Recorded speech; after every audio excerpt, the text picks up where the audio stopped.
This is Senator Adam Hollier, and this is the We Can Do Better podcast, where we interview people who are doing really amazing work in the 2nd Senate District across Michigan. And I'm excited to have my friend, somebody who I've known for pretty much the entirety of my professional career. And, as we both go in and out of different roles, one thing that's been consistent is he is somebody that for real is 365 Black History Month, right? Like people love saying, oh, well, I celebrate Black History Month all year. It's like, no, you don't. But my man, Ken, he is actually, he got more little known Black History facts than Tom Joyner. So, Ken, if you want to introduce yourself and tell folks, what you're doing and that thing, yeah. Well, I appreciate it. Thank you for having me, Senator. And putting me up there with Tom Joyner is high cotton. So I am Ken Coleman. I'm a lifelong Detroiter. I'm 53 years old now. And for the last 30 years, I've been a communications professional. And what that means is I've been and currently now a newspaper reporter. So I've been a journalist. Also, I've worked in communications for several governmental entities, including the state of Michigan. I worked as a press secretary for a couple members of the Michigan legislature. I've also done communications for Detroit Public Schools and worked for a Detroit City Council member, where I did communications. So really sort of a jack of all trades communications professional, but for about the last 10 years, as you alluded to, Senator Hollier, I've really been focused on chronicling African-American life in Detroit. And so I follow you on Twitter, and, I always remember, like, first that are to the day, right? There's like, this thing happened today. And a lot of people stop at this happened today, but are not able to, draw that straight line. This is why it's relevant today again, right? Like these same things are happening. And I find that, that seems to be coming up a lot more, where non-Black people are like, oh, wow, racism. It's a thing. I had no idea. And not to make light of that idea, but it's just not their reality where, I'm dealing this week with a Black woman who lives in Grosse Pointe Park who found a gas can in her recycling bin, put up a camera, and the neighbor's response to the camera being put up was to put a KKK flag up. And you're like, wait, you mean a Confederate flag, right? Because people can, kind of justify that. Like, no, a KKK flag. And you're like, oh, that's much worse.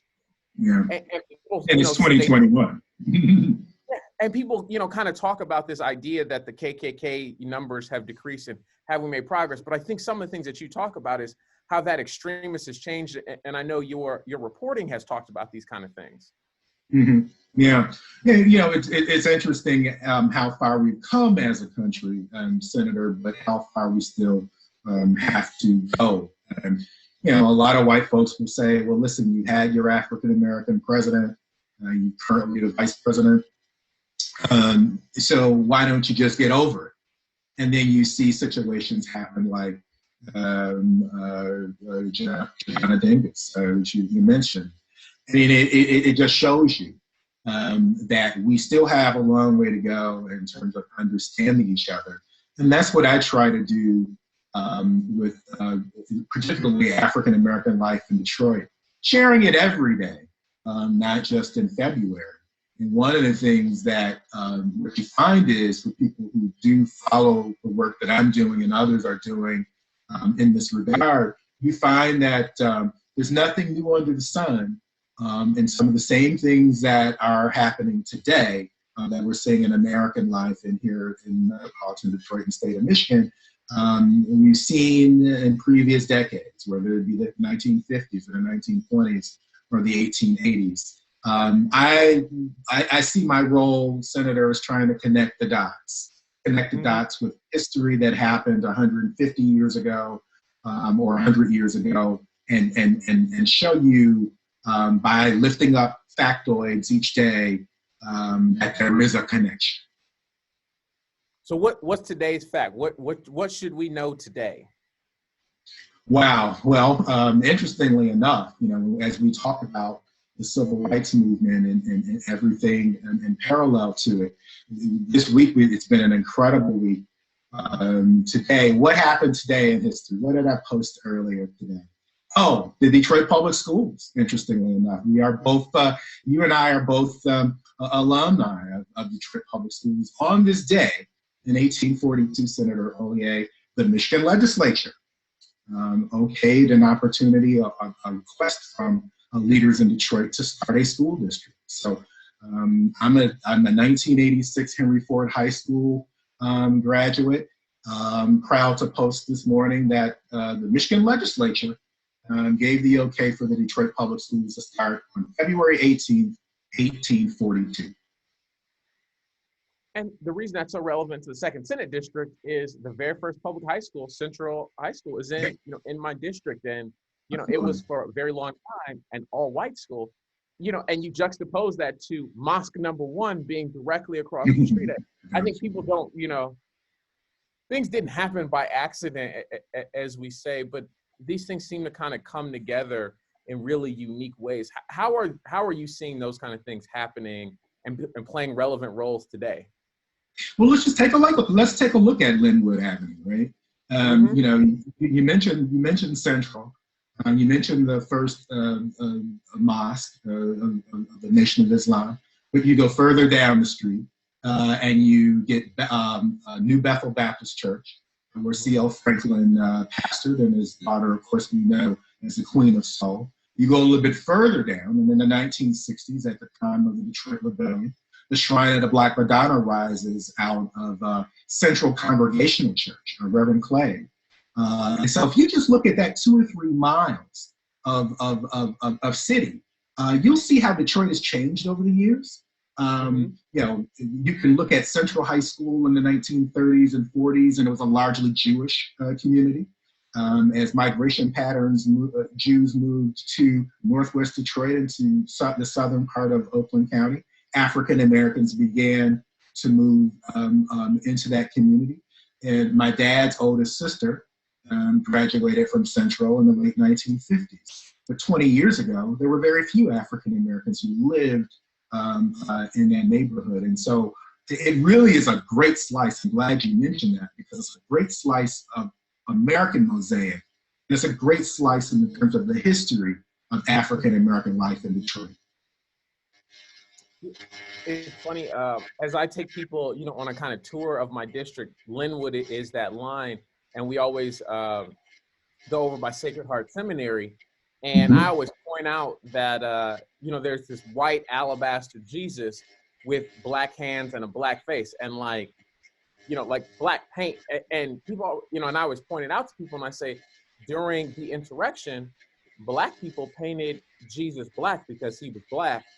And the archdiocese said Jesus color is immaterial, and once it was painted black, they keep painting it black. And it's one of those things that I think people miss in that context. And you talk about that happening right on that Linwood, stretch of just like, this is what's going on. And today we seem to have an inability to have these kind of hard conversations, because there was a time where people felt like you were having, you were a racist and people knew you were racist and you were okay with that, or you weren't. And now people are having trouble reconciling their privilege and how that feeds into racism. That is not just you overtly hate black people, but you support systems that repress and oppress and denigrate because they support you. And you're like, how do you reconcile? How have you been able to talk about those kind of things in the news? Well, I'm straight up, and each day on Twitter at History Lives DET, I lift up the history of the day, but I'm also a lot of times because it's my Twitter page, I offer my opinion. And I've often said, and said a whole lot in the last couple calendar years, Senator, that white privilege is really the biggest hurdle I think that we have to get past in American society. See, I think as black folk, I can call you Adam because we've known each other so long. Yes, you should. But I think that we as African Americans have met white folk halfway. Matter of fact, we go way over most of the time. More than halfway. I think, I started working in Lansing as a legislative assistant in the mid-90s. And there were some characters, in the House and Senate, to be sure. But my words, not yours. I mean, some of the men and women that you served with, in those chambers, I mean, it really shows you how far we have to go. I posted 2 weeks ago. I was a Senate staff or a House staffer in 2001 when then state rep, he was a Democratic leader, Kwame Kilpatrick, called Michigan the Mississippi of the North.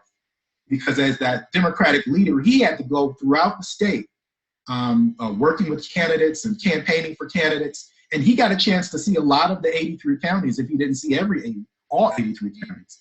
And his report back was, there are a lot of places in the state that in terms of race relations, white folks and their hostility to black folks, there are a lot of places that Michigan looks just like Mississippi.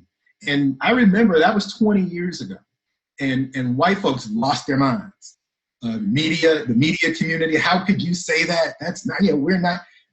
But you see, in the last calendar year, you've been a witness. Some of the stuff that we've seen on the Capitol grounds, some of the stuff that you've seen over your head in your chamber, some of the images.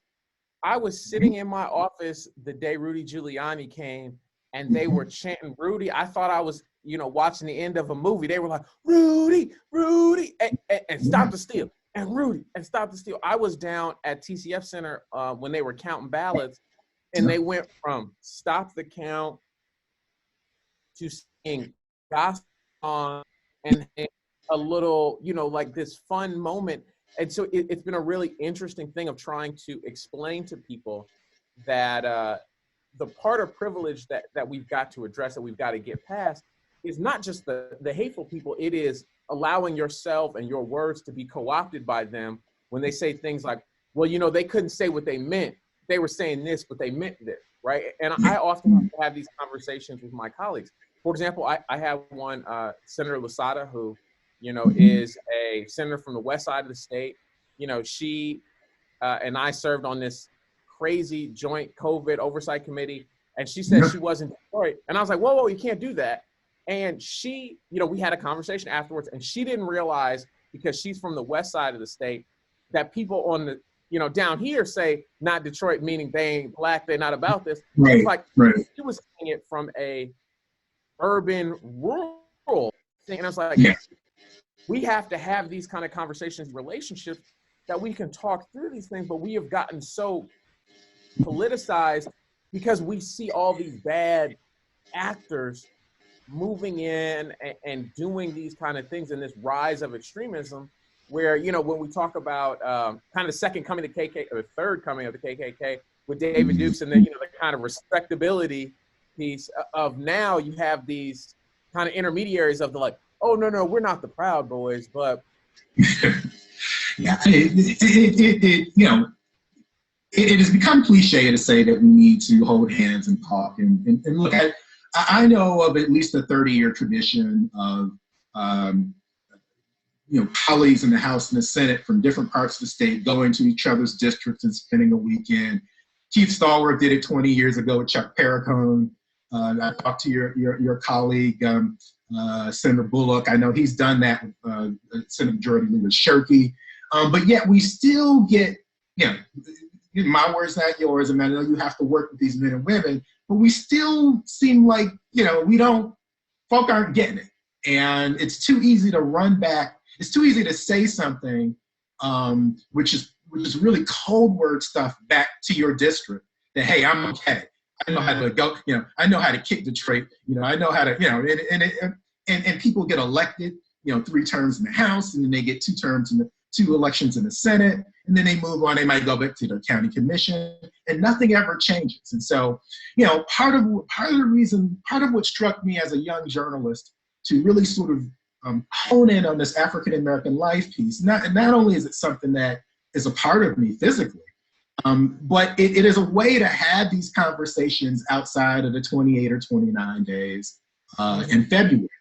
And so 2 years ago, I worked with Detroit Public School Superintendent Dr. Nikolai Vitti on a task force to infuse more local history into lesson plans. And so, hopefully what we'll begin to see is the kids that are in kindergarten today and second and third grade through 12th grade in years to come will have a better sense of the history of this community that I live in and you live in, and know its significance, being the last stop on the Underground Railroad, being the city that birthed all these great religious movements that we talked about a little earlier, whether it's the Nation of Islam or the Shrine of the Black Madonna, or helping to elevate in even more a pronounced sense the Baptist Church, the Catholic Church.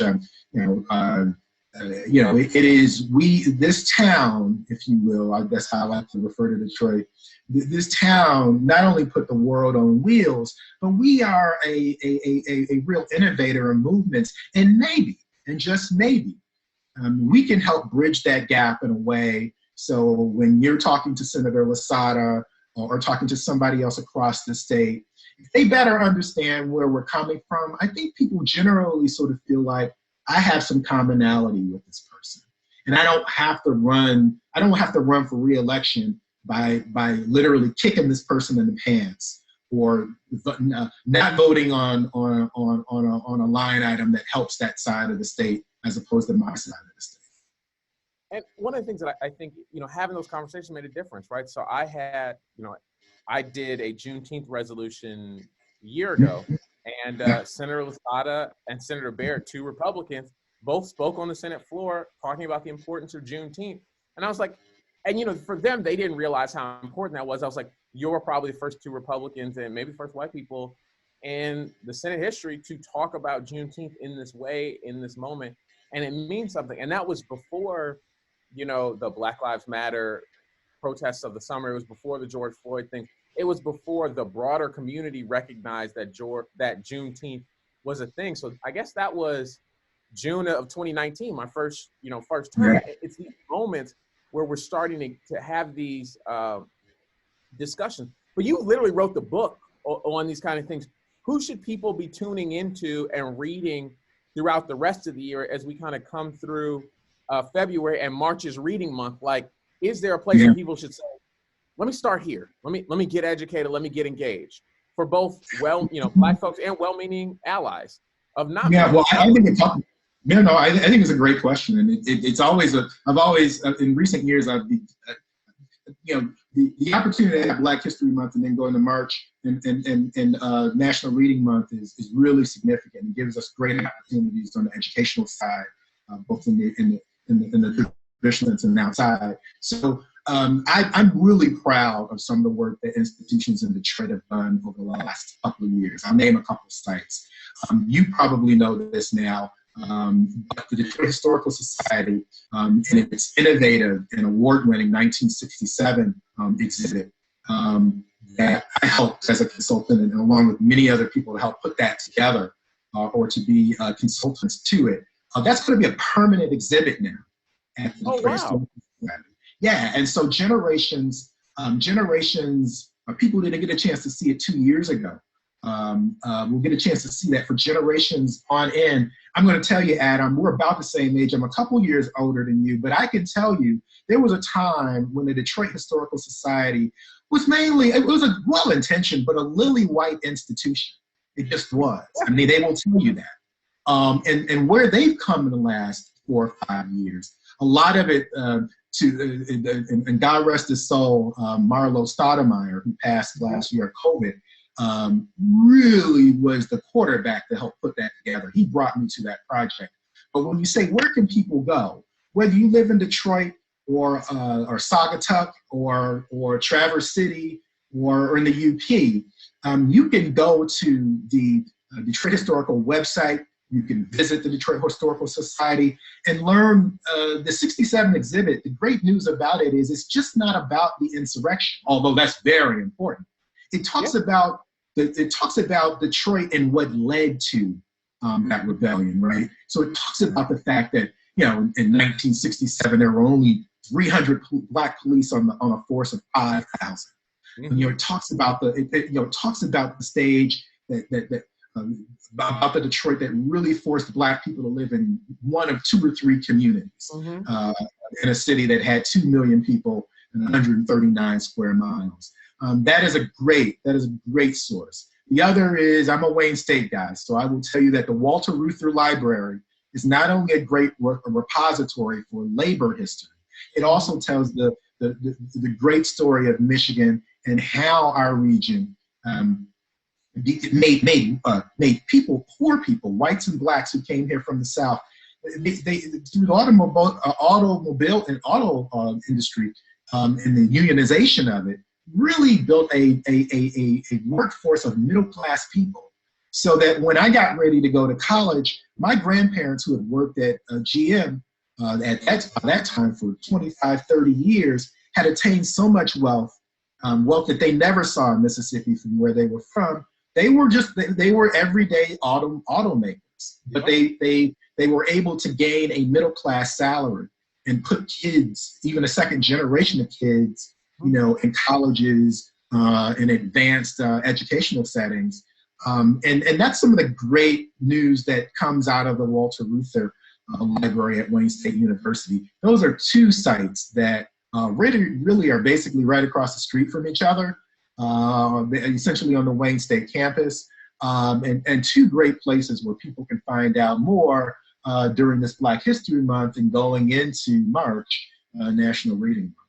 And so for all the people who were like, you keep telling us he does all this stuff on Twitter, how do people follow you? What are you on Twitter? Like, how do people follow you on social media if they just want that daily dose? Yes, thank you for lifting that up. So it is History Lives DET. History Lives DET. That's my Twitter handle. Every week post between 5, 6, and 7 notable facts that happened on that particular date in previous years. And it's a little bit of Motown, it's a little bit of automobile industry, it's a lot of sports. I'm a big sports fan, as I know you are. You get a little bit of everything. It's that phrase that came along in the 90s, you will remember and appreciate, edutainment. Yeah. So what, with everything going on, I mean, we've talked about a lot of heavy things. What are you doing to keep your mental health up? You know, everyone seems to be doing something different. What are you doing? I want to tell you something. It's something that I decided to share with people, and I did share on my Twitter page. I had a rough, Senator Hollier, I had a rough November and December. The culmination of the COVID year and losing so many friends, family members, and just all the challenges of going into a cold winter, I really felt a state of depression. And I don't mind telling you and your audience, because I think people need to acknowledge when they aren't feeling well. I sought therapy and professional counseling to talk about how I was feeling. As you know, you are an avid runner too. In the spring and summer, I'll go out and rip off 3, 4, 5, or 6 miles. And people say, well, that makes you feel good. That would make my knees and ankles hurt. And it does sometimes, but it's therapeutic. Mm-hmm. It clears your head. Or it helps you think through something that you made, a decision that you have to make later in the day. So quickly, I know time is short. I mean, part of it is find what you need to do that cause you to relax. In the spring and summer, it was all about running. I got to a place in November or December where I needed to get extra assistance in sort of making sure that I could get up every day and do the work that I do. So those are a couple of the strategies that I've carried out. I've got a treadmill now, so I'm able to do it on these rainy days. It's a smart thing to do in Michigan. But those are a couple of things that I've done just to try to get through the day, man. Oh, that's so good to hear. You know, obviously, I'm a big supporter of therapy. I believe in therapy so much. I married a psychologist, so you know, so you know, it makes a big difference. And as Black folks, I think it's important for us to continue to have these discussions. I wish I could say that I got as much joy out of running as you do. I run because the Army wants me to run. I lift weights because it's fun. So it's like, oh, heavy weights? Yes, I will pick those up and put them down. aggressively. Yeah, like we're kind of the inverse. I'm a half marathon and marathoner, but I like the idea of having some packs and a six pack, and so I do a little tone lifting. Yeah, it's Senator. It's like my thing is whatever you do, whatever it is, particularly in terms of recreational stuff, you gotta do it. Particularly in these COVID days, and we're probably gonna have some dark days ahead. And we see some light at the end of the tunnel, but we also know that with variants and the like, we probably haven't turned the corner on this. So people need to stay vigilant, that the mental piece, you got to take care of that. You got to take care of it. Well, I really appreciate you coming on and sharing your insight. I look forward to you getting a couple more folks who are tuning in and listening to your message. And I really appreciate, you constantly sharing it, because you are telling the stories that we need to hear that are not always at top of mind. And so, no, go ahead.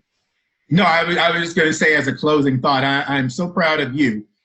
You might remember when I worked for Detroit Public Schools, I oversaw the citywide student council, and you had graduated from high school I think a year before I became joined DPS and oversaw the program. And so I'm so proud of people like you and Quantez Presley, Brian Barnhill, those two gentlemen who came a little bit after you I had the pleasure of working with when they were high school juniors and seniors. And I first met you just came back to the district to visit. I think you went to go see Dr. Burnley, and I was in a meeting. You were talking to some people I was in a meeting with just before then, and I met you very briefly. So I followed your career since your early days in college, and I'm very proud of you. Thank you. No, it makes a big difference. And as I always tell people, we spend a lot of time raising up the folks who have gotten lucky, and to say that it was an individual thing. And it just hasn't been, right? Like I have been in situations where one person is absolutely going to be successful, and it just happened to be me. And I think the work that you have done has been to make sure that one seat has two seats around the table, or three seats and four. And that's what we've got to continue to keep doing. So, that's one of the reasons that we do this podcast, so that we can elevate folks who are doing great work and hopefully make some more connections. So, this is the We Can Do Better podcast with me, Senator Adam Hollier. I'm really excited to have my good friend and mentor, Ken Coleman, on. And we look forward to telling some more incredible stories of people who are doing great work in Michigan and across the 2nd Senate District.